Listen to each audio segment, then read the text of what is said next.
Hello friends, तो आज हम बात करने वाले हैं भूल टू मूवी के बारे में, जो 2022 में रिलीज हुई भारतीय हिंदी भाषा की कॉमेडी हॉरर फिल्म है, जिसका निर्देशन अनिल बज्मी ने किया है, जिसे आकाश कौशिक और फरहाद शामजी ने लिखा है और टी सीरीज फिल्म्स और सिनेमा वन स्टूडियो ने इसका निर्माण किया है।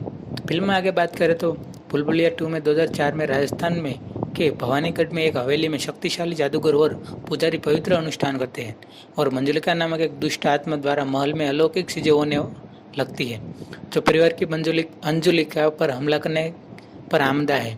जादूगर हस्तक्षेप करता है और आत्मा को एक कक्ष के अंदर ले जाता है और कमरे में के अंदर आत्मा को बंद करने के लिए दरवाजे पर एक शक्तिशाली त्रिशूल और पवित्र ताबीज रखे जाते हैं।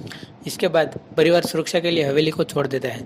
18 साल के बाद हिमाचल प्रदेश में रोहन रंधावा की मुलाकात रीत ठाकुर से होती है, जो अनिच्छा से अपने मंगेतर सागर से शादी करने के लिए चंडीगढ़ के रास्ते भवानीगढ़ की यात्रा पर है। वे चंडीगढ़ के लिए बस में सवार होते हैं, लेकिन एक संगीत समारोह के में भाग लेने के लिए अपनी यात्रा को बीच में ही रोक देते हैं और बाद में पता चलता है कि जिस बस में उन्हें यात्रा करनी थी वह दुर्घटनाग्रस्त हो गई है, जिससे उसमें सवार अभी सभी सारे लोग मारे गए।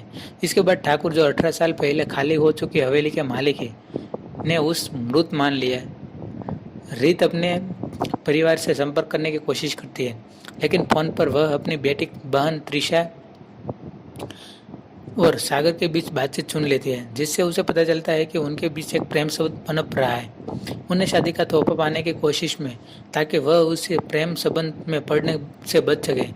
रीत अपने परिवार की अपनी मृत्यु के बारे में धारणा के साथ खेलती है और हिचकिचाते हुए रोहन के साथ भवानीगढ़ की यात्रा करती है। वे सुनसान पुष्ट हवेली में छिपने का फैसला करते हैं, लेकिन पुजारी छोटे पंडित हवेली के दरवाजे खोले देख लेते हैं और ठाकुर को सूचित करते हैं कि जो ग्रामीणों के साथ हवेली के में प्रवेश करते हैं और रोहन को देखते हैं, जो झूठ बोलकर स्थिति को छुपाता है कि रीत की आत्मा उसे वहां ले गई है और उसकी अंतिम इच्छा अपने परिवार को पुश्तैनी हवेली में रहते हुए देखना है। और वह भी त्रिशा की शादी के साथ रोहन के प्रभाव में ठाकुर त्रिशा की शादी सागर के साथ तय करते हैं। आत्माओं से संवाद करने की अपनी कथित क्षमता के कारण रोहन रूप बाबा के रूप में लोकप्रिय हो जाता है और वह और रीत दोस्त बन जाते हैं। जब रोहन को उस कमरे में ले जाया जाता है जहां आत्मा फंसी हुई थी, तो रीत की भाभी अंजुलिका उस कमरे से दूर पिता देवांशु को ठाकुर के खातों का प्रबंधन करने के लिए कहा गया था। अंजुलिका की प्रतिभा के प्रति देवांशु के पक्षपात पूर्ण स्नेह ने मंजुलिका में ईर्ष्या पैदा की, जो नफरत में बदल गई। 2004 में दोनों बहनों को रीत के बड़े भाई उदय ठाकुर से प्यार हो गया। हालांकि उदय ने अंजुलिका की भावनाओं का बदला लिया, जिससे मंजुलिका नाराज हो गई और धोखा खा गई। काला जादू सीखने में सांत्वना पाने के लिए मंजुलिका ने अंजुलिका के खिलाफ जादू का इस्तेमाल हथियार के तौर पर करने का फैसला किया।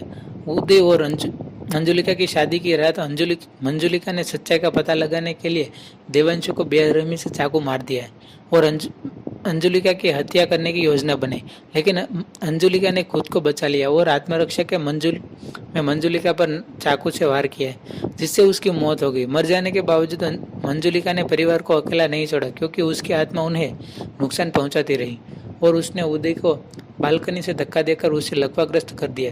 पुजारियों ने मंजुलिका को पकड़ लिया और तीसरी मंजिल से के कमरे में बंद कर दिया।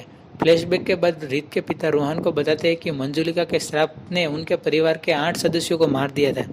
एक रात छोटे पंडित रोहन और रीत को हवेली में घूमते हुए पाता है और सच्चाई का पता लगाता है। अपने बड़े भाई बड़े पंडित और उनकी पत्नी, जिनका व्यवसाय रोहन की लोकप्रियता के कारण प्रभावित हो रहा है, की मदद से छोटे पंडित हवेली में तलाशी का नेतृत्व करते हैं, यह जानते हुए कि कोई भी मंजुलिका के कमरे में प्रवेश नहीं करेगा। रीत वहां छिपने का संकल्प लेती है और छोटे पंडित के आरोप परिवार के सामने झूठे साबित होते हैं। मुक्त होने के बाद अंजुलिका के पर हमला करती है, जो रीत के जीवित होने की सच्चाई का पता लगाती है और आत्मा को भगाने के लिए रोहन और रीत से हाथ मिलाती है। वे उसी पुजारी की मदद लेते हैं जिसने मंजुलिका की आत्मा को पकड़ लिया था, लेकिन वह उन्हें बताता है कि उसे 3 दिन चाहिए। मंजुलिका की आत्मा पुजारी पर कब्जा कर लेती है और उसे खुद मारे जाने से पहले अपने शिष्यों को मारने के लिए मजबूर करती है।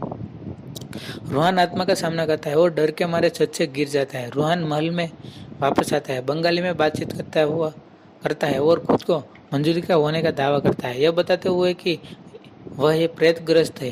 ठाकुर रीत को देखते हैं और पता चल